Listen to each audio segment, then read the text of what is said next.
Welcome to Still on the Air. I'm David Pierce Anderson. And I'm Sarah Potteracki. And this is our Oscar recap show. So, the 89th annual Oscars wrapped up last night. With just a year difference, the representation of Hollywood and politics has really done a complete switcheroo. This last year, we've gone from a diverse and colorful, energetic political leadership and a whitewashed Oscar show to a literal and figurative White House, and just the opposite at the Academy Awards. Much criticism came about last year because of the lack of diversity at the Oscars. But this year, it was just like a newspaper, black and white and expensive, and it got our fingers all inky. The one thing the Oscars and a newspaper don't have in common were the comics. The humor at the Academy Awards was actually really good, but we couldn't hide the fact that Jimmy Kimmel quite honestly did a fantastic job.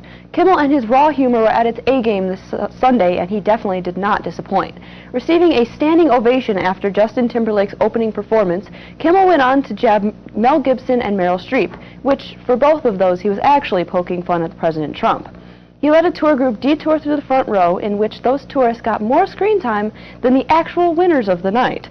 And of course, he fueled his rivalry with Matt Damon while sharing his love for We Bought a Zoo.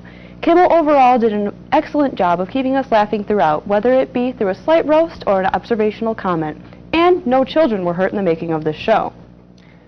We say that because Kimmel has made a name for himself while taking candy away from the kids. Last night, he gave all that candy right back to the Hollywood elites. Multiple times, gift bags rained down from the sky on Kimmel's command, keeping the stars snacking all night long. And Sarah, what is that? What is that? Can you tell what that is up there? It looks like cheap versions of the gift bags from last night. Wow, this is pretty cool. We got our own little Oscars, a little celebration going on right now. Let's see what we got. The bags are very noisy. Well, it's the cheap version. Yep. It says thank you on it. Have a nice day. Well, that's good. Mine says Meyer. How did they know I love half a bag of spinach? How did they know? I got some Earl Grey tea. Oh my God. Look at that. That's pretty Single cool. use. That's great. You got any more stuff? Yeah. I got an Eagle one-card pamphlet. Wow, that's real exciting. I got something special. Oh, rag. Dillweed. Yeah. Oh my God. That is my favorite spice. Oh. Oh God. My goodness. That's a lot more dill than weed. Would you like to trade me for a Earl Grey? Since you like vegetables so much, you can have that. That was really a mistake. It'll be okay. Enjoy your spinach. Here, eat some of this. While I recover, we'll talk about the nominations for makeup, which were Suicide Squad, Star Trek Beyond, and A Man Called Ove. Now, I'm not an makeup expert. If we can get a look at some of those pictures that we got. So there's Suicide Squad. That's Harley Quinn. We'll check out the next one. Look at that. That's pretty crazy. That's Star Trek. I don't know who it is. That's like actually good. That's very amazing. So that's Star Trek, and let's see the last one, Man Called Ove. That's the makeup on A Man Called Ove. All right. I'm not a makeup expert. I'm not a makeup amateur. The only thing I make up is my answers on tests, because I don't study. Regardless, how on earth was A Man Called Ove in this conversation? We saw those pictures. Yes, the silicone bald cap was nice. It was impressive. Very lifelike, but come on. There's obviously no comparison. It's okay, no big deal. They didn't win, obviously. Probably just needed a third movie in there so it wasn't a two-horse race. Looking at the other two, though, I felt there was probably no question. Star Trek should take this title home. But no! Suicide Squad won. Okay, again, they did some great work. That flick made some cool-looking creatures. But Star Trek, I don't know if we could pull that one up again. Look at it. It's absurd. The guy's got like 20-inch wheels on his head. Yeah, 20-inch rims. Look at that. He go cruising down 8 Mile. He looks legit. Oh, I don't know. I just don't know how that one passes up. Harley Quinn's makeup, which honestly looks like a rough night for a homecoming queen. I don't think you can compare the two. Well, and I think they also were trying to talk about Jared Leto and his lovely, what was it on his forehead? Like, I'm a broken... Depressed, I don't know. I'm sad, or something. Damaged, that's what it was. I should know. I had that right back there.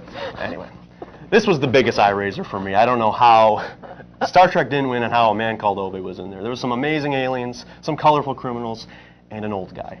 But, like I said, what do I know about makeup? Not much. Until just recently, I thought CoverGirl was a religious organization.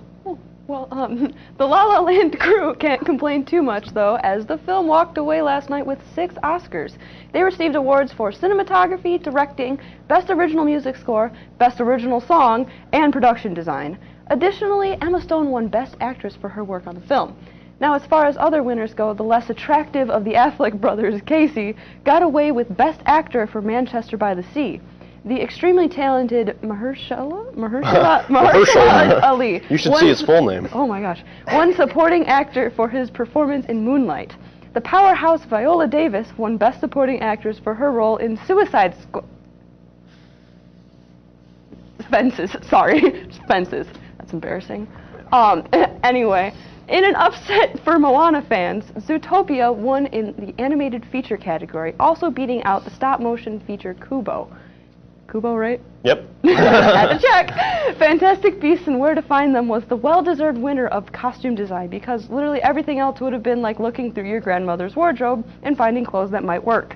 Ezra Edelman and Caroline Waterlow's O.J. Made in America won Best Documentary, while the short subject documentary category went to White Helmets.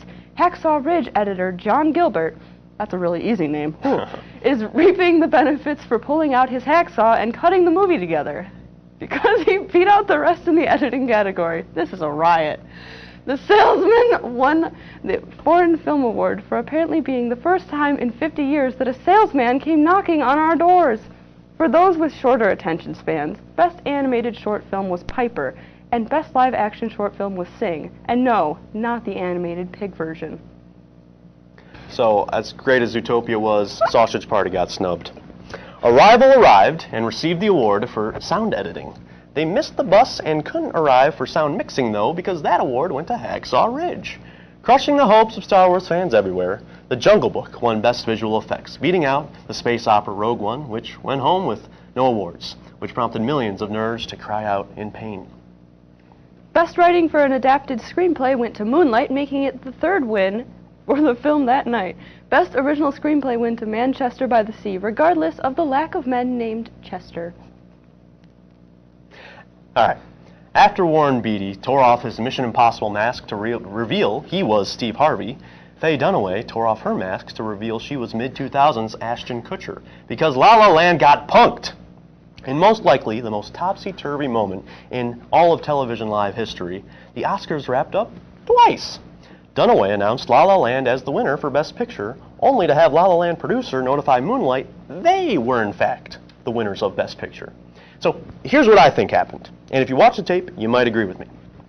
Warren Beatty, accidentally handed the envelope for Best Actress, because you can see he opens the envelope, takes the card out, reads it, opens the envelope again, looks for another card, then shrugs, then looks back down at the paper, chuckles, pauses, says the winner for Best Picture is, looks off stage towards the side for the producer, hopes they will help him out, pulls on his collar and says, "Nya, nya, nya." The camera zooms in, and we can hear his thoughts. Beads of sweat roll down his nose. Sweat is sweating. The voices in his head repeat, "I'm Steve Harvey." Dunaway says, "Oh, you," and reads La La Land. La La Land is on stage, and they're excited. They're happy. They won Best Picture. Then they're immediately shot down. After all is resolved on stage, Beatty confirms his card said Emma Stone, La La Land. But there's the confusion. As this is going on, Emma Stone claims she was holding her Oscar and her envelope and card as the chaos was going on stage. Later, Anthony Anderson predicts there's a white Hollywood conspiracy, but I know this proves that there was, in fact, a second shooter on November 22nd, 1963 in Dallas, Texas. Movie magic. That's a very passionate theory, David. I actually have a theory myself. I believe that it was all Leo. I believe Leo did it. He was seen sulking around over by the cars. I believe he had it in hand at one point. Leo DiCaprio? Yep. Well, he won Best Actor last year. I guess he wanted to win. Well, I think he's mad at the award, the Academy, because like he had to like crawl in a bear carcass or whatever in order to win. So you do what you gotta I would sabotage him too. I tried to fit in a raccoon today, but it didn't work. So that's what we had for the Oscars. It was quite a lot of talent, quite a lot of excellent pictures that really were a beautiful event, and quite honestly, we put together a good show here today. I want to thank my mom and my dad and your mom too. I thank them. And his mom. Yes, Lou Ferrigno, Keith Dameron, Justin Stovall. I'd like to thank all of you. If you like what you see today, you're going to have a full show next Monday. still on the air. It's going to be like a half hour long or something. Check us out more on ETV at EMU. On YouTube. The YouTube. And Facebook. We'll have more coming to you within the future weeks. Thanks for joining us.